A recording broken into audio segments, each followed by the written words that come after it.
जय गौ माता, वंदे गो मातरम। दोस्तों, आईआईटी पास आउट जो व्यक्ति गोबर के ऊपर काम कर रहा है, दोस्तों गोबर में आज तक कोई समझ नहीं पाया है कि गोबर के अंदर क्या है।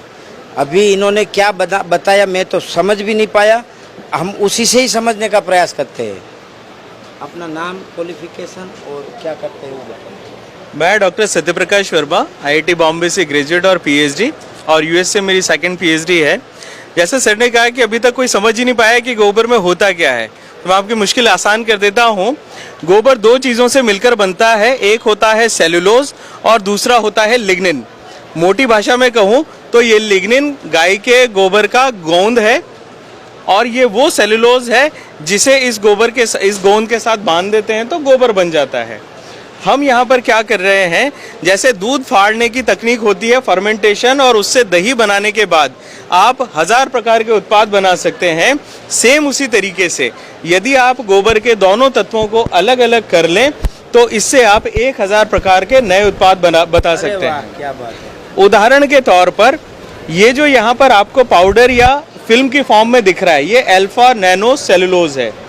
1 किलो देसी गाय के गोबर से निकलता है 8 से 10 ग्राम, लेकिन 1 ग्राम की कीमत होती है 800 रुपए से लेके 8000 रुपए।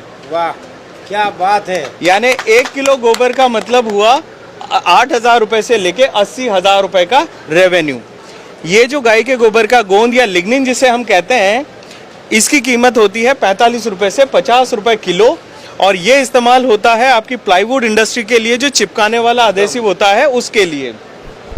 अगर मैं दूसरे प्रोडक्ट की बात करूं, इस पाउडर का इस्तेमाल क्या क्या है, जैसा मैंने आपको बताया 1000 प्रकार के हैं। छोटी सी उदाहरण देता हूं, ये आपके सामने बाड़मेर की रेत है, रेगिस्तान की रेत, जिसमें कुछ भी उग नहीं सकता, इस मिट्टी को कभी बांधा नहीं जा सकता। लेकिन अगर आप नैनो सेलुलोज से बने हुए नैनो बायो फर्टिलाइजर को इस्तेमाल करते हैं, ये 5 दिन पुरानी वही बाड़मेर की रेत है जिसके ऊपर काला फंगस उग गया है, और इस रेत से आप मिट्टी का ढेला बना पा रहे हैं। यानी इसमें कैरियर भी है और न्यूट्रिएंट भी है।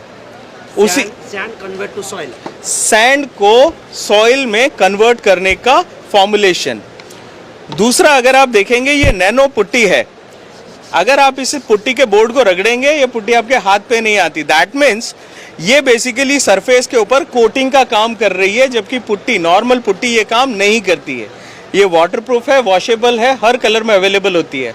और सबसे खासियत आम आदमी के लिए क्यों इम्पॉर्टेंट है, क्योंकि ये लगाने के बाद आपको किसी भी पेंट या डिस्टेम्पर की ज़रूरत नहीं पड़ती है। तो मोटा मोटी भाषा में कहूँ, अगर हम गाय के गोबर का प्रसंस्करण करें और उससे नैनो सेलुलोज और लिग्निन सेपरेट करें तो हम गौशालाओं को भी आत्मनिर्भर बना सकते हैं, और गौ माता के जो वेस्ट उत्पाद हैं उनसे बहुमूल्य चीज़ें निकाल के हमारे पशुपालक, गौशाला और राष्ट्र सबको समृद्ध और आत्मनिर्भर बना सकते हैं। ये मेरा लक्ष्य भी है। तो बहुत बहुत शुभकामनाएं, बहुत बहुत साधुवाद। ईश्वर आपको ऐसे ही पागलपन भरा रखे आपके दिमाग में, ताकि और संशोधन करे, और इतना संशोधन करे कि गाय का 1 ग्राम गोबर 10,000 का हो जाए, है ना। एक चीज और मैं कहना चाहूंगा, मेरा मानना है कामधेनु वेद और विज्ञान का सेतु है। हमें इस सेतु को और मजबूत करने की जरूरत है। आध्यात्म अपनी जगह है, लेकिन उसका वैज्ञानिक जो अनुसंधान है उसके ऊपर भी काम करना चाहिए, और जब दोनों मिलके काम करेंगे तो ऐसे ही मिराकुलस या चमत्कारिक प्रोडक्ट्स हमें मिलेंगे। Thank you. तो दोस्तों, मुझे तो आप लोग पागल कहते ही हो, क्योंकि मैं तो पढ़ा लिखा नहीं हूँ, फिर भी गाय के इसे उसमें घुस जाता हूँ और बोलता हूँ। लेकिन ये तो आईआईटी पास आउट बोल रहा है, अमेरिका में। हाँ, और अमेरिका में भी पीएचडी करके आया है। तो गाय सच में एक विज्ञान का स्वरूप है। यदि आपको उस स्वरूप को समझना है तो गाय के चरण में जाना पड़ेगा। गाय एक बहुत बड़ा अर्थ उत्पादन का भंडार है, गाय एक बहुत बड़ा रोजगारी का भंडार है। आपका संपर्क क्या है, नंबर क्या है आपका? 9599876530। आपकी वेबसाइट का नाम क्या है? gobarwala.com, GOBERWALA.com। ये गोबर वाला एक और पागल पागल पे पागल। तो ये तो पूरा राजकोट का गोटेक है ना, वो ऐसे लोग आए हैं कि आप साइंस की परिभाषा को समझने के लिए यहाँ रूबरू आना पड़ेगा। इतने एक से बढ़कर एक विज्ञान को लेकर आए हैं, और यही देश की सफलता है कि इस विषय को लेकर देश के युवा आगे बढ़े ताकि और जानकारी नहीं निकले। वंदे गो मातरम, भारत माता की जय।